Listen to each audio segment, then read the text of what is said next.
আজ এমন এক ব্যক্তিকে নিয়ে কথা বলবো, যিনি শুধু দক্ষিণ বাদাঘাট ইউনিয়ন নয়, বিশ্বম্বরপুর উপজেলায় জনপ্রিয়তার দিক দিয়ে অন্যতম।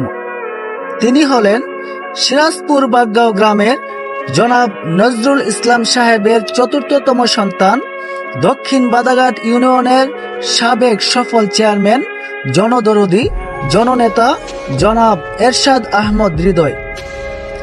এরশাদ আহমদ হৃদয় ভাই এমন একজন চেয়ারম্যান, যার কাছে জনগণ তার দুঃখের কথা, তার অবস্থার কথা, তার দুর্দিনের কথা মন খুলে প্রাণ খুলে বলতে পারেন এবং জনগণের দুর্দিনে, প্রতিটা প্রাকৃতিক দুর্যোগে জনাব এরশাদ আহমদ হৃদয় জনগণের পাশে দাঁড়িয়েছেন, সাধ্যমতো সহযোগিতা করেছেন, পরামর্শ দিয়েছেন।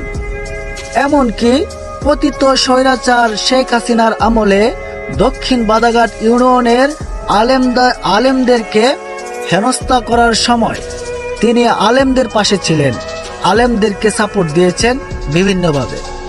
আল্লাহ ভাইকে সুস্থতার সহিত দীর্ঘ নেক হায়াত দান করুক এবং আল্লাহ ভাইকে ইসলামের জন্য কবুল করে নিন।